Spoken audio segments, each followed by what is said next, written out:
왜 어떤 사람은 능력도 있고 기회도 있었는데 정 때문에 그 모든 것을 놓치고 마는 걸까?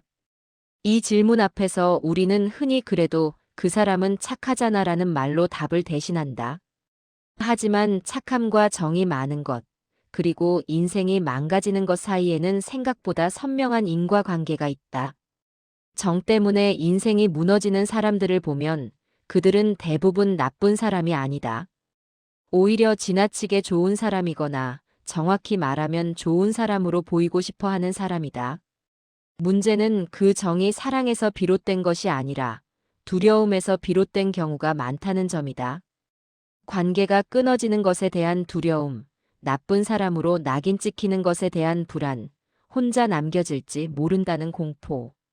그 두려움이 정이라는 이름으로 포장되어 결국 자신의 인생 전체를 담보로 잡히게 만드는 것이다. 정이 많다는 말은 언뜻 칭찬처럼 들린다. 따뜻한 사람, 의리 있는 사람, 배신하지 않는 사람.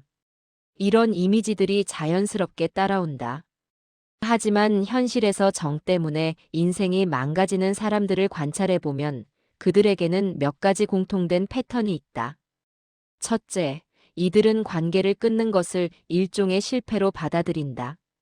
친구든 연인이든 가족이든 한번 맺은 관계는 어떻게든 유지해야 한다고 믿는다. 관계가 끝나는 것은 내가 노력하지 않았다는 증거이고 내가 냉정한 사람이라는 증명이며 내가 사랑할 줄 모르는 사람이라는 낙인처럼 느껴진다.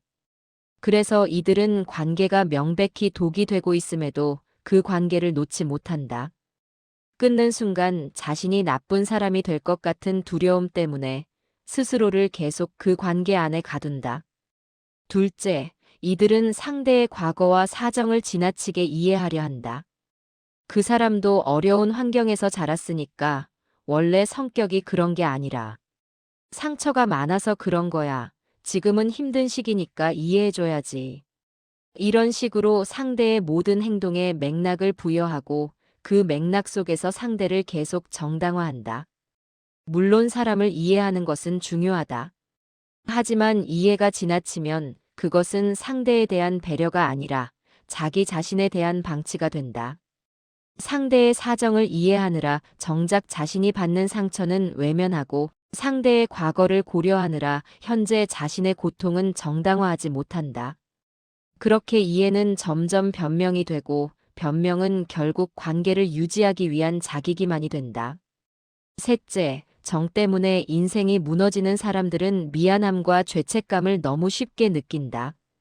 상대가 요구하는 것을 들어주지 못하면 미안하고 상대의 기대에 부응하지 못하면 죄책감이 든다. 심지어 상대가 잘못했는데도 내가 좀 더 잘해줬으면 저 사람이 저러지 않았을 텐데라고 생각한다. 이 죄책감의 구조는 매우 교묘하다.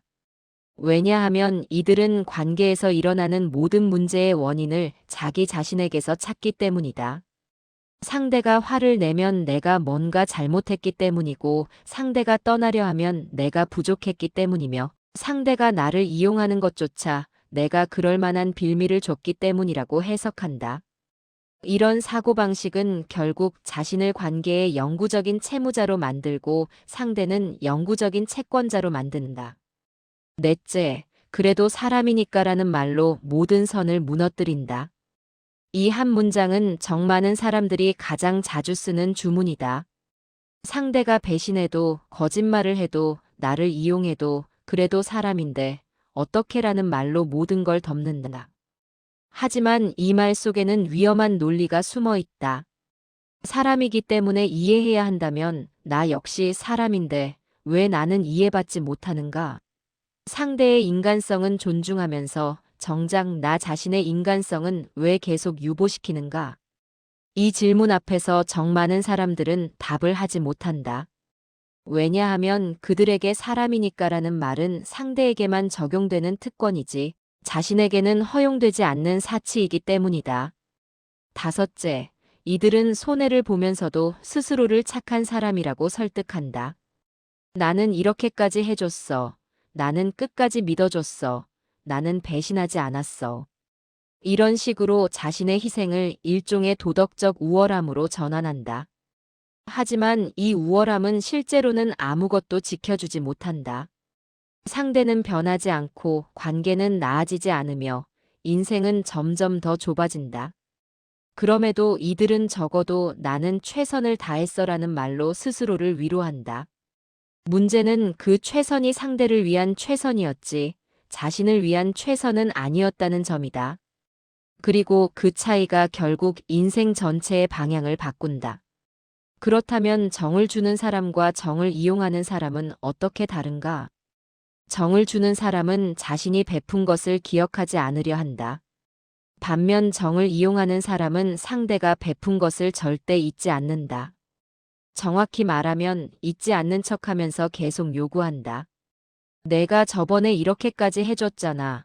우리 사이에 이 정도도 못 해줘? 너 나한테 정 없는 거야? 이런 식으로 상대의 정을 저울질하고 그 정을 빌미로 계속해서 더 많은 것을 요구한다. 정을 주는 사람은 관계를 소중히 여기지만 정을 이용하는 사람은 관계를 수단으로 여긴다.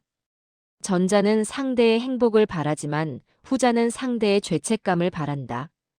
이 차이를 구분하지 못하면 정은 사랑이 아니라 착취의 도구가 된다. 왜 정이 많은 사람일수록 더 쉽게 이용당하고 더 늦게 깨닫는가? 이유는 간단하다. 이들은 상대의 변화를 끝까지 믿기 때문이다. 이번만 참으면 달라질 거야. 조금만 더 기다리면 알아줄 거야. 언젠가는 고마워할 거야. 이런 기대 속에서 시간을 보낸다. 하지만 현실은 다르다. 정으로 맺은 관계에서 상대는 변하지 않는다. 오히려 익숙해진다. 처음에는 고마워하던 것도 두 번째부터는 당연하게 여기고 세 번째부터는 없으면 섭섭해한다.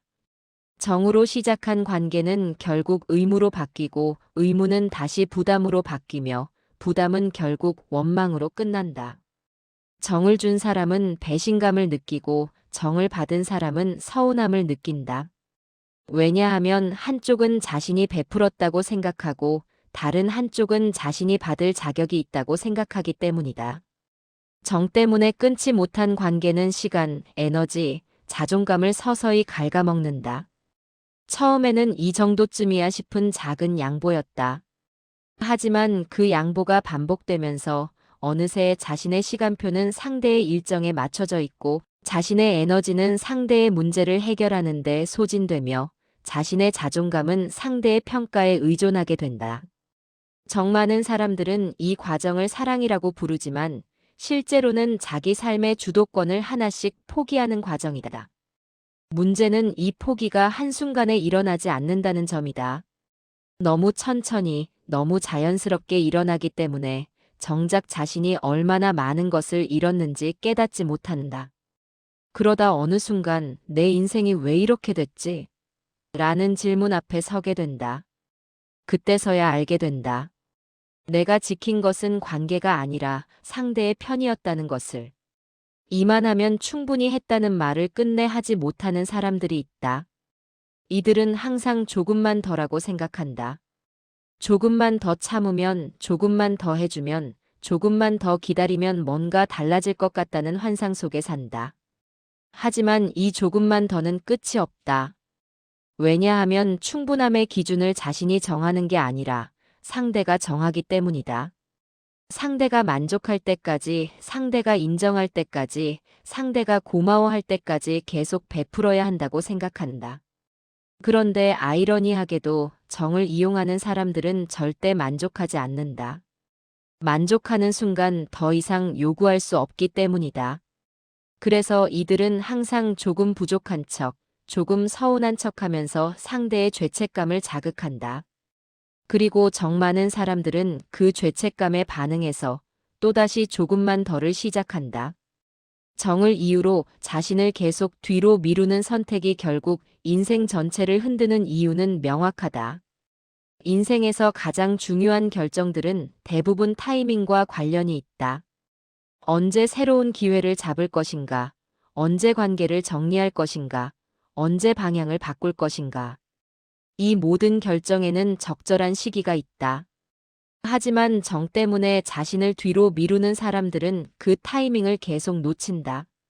상대의 상황이 좋아질 때까지, 상대가 안정될 때까지, 상대가 나를 덜 필요로 할 때까지 기다린다.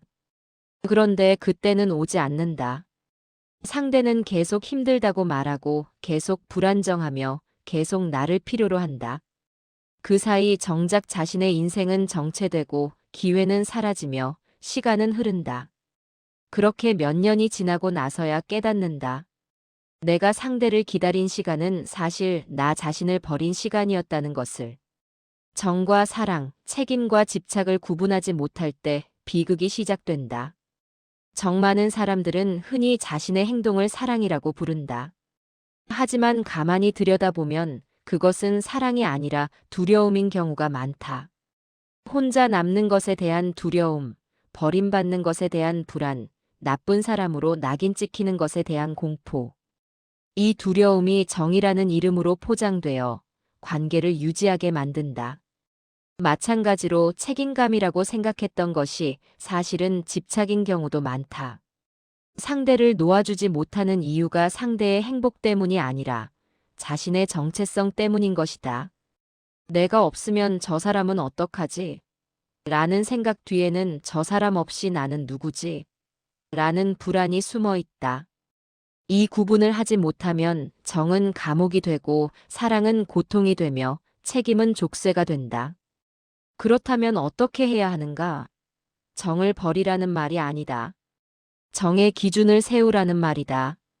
누구에게나 무조건적으로 정을 주는 것이 아니라 그 정이 서로를 살리는지 아니면 나를 죽이는지 구분할 줄 알아야 한다는 것이다. 모든 관계가 다 지킬 가치가 있는 건 아니다. 어떤 관계는 끝내야 다음 단계로 갈 수 있고 어떤 관계는 거리를 둬야 비로소 건강해진다. 이것은 냉정함이 아니라 현실이다. 그리고 이 현실을 받아들이는 것이 진짜 성숙함이다. 정이 많다는 것이 문제가 아니라 정을 주는 대상과 방식의 기준이 없는 것이 문제다. 나를 지키는 선을 먼저 세우고 그 선 안에서 정을 나누는 것. 이것이 정 때문에 무너지지 않는 유일한 방법이다. 인생 후반전으로 갈수록 명확해지는 사실이 있다. 정 많은 사람이 살아남는 게 아니라 기준 있는 사람이 살아남는다는 것이다. 젊을 때는 정으로 관계를 유지해도 괜찮다. 시간도 많고 에너지도 많으며 다시 시작할 기회도 많기 때문이다. 하지만 나이가 들수록 시간과 에너지는 한정되고 기회는 줄어든다.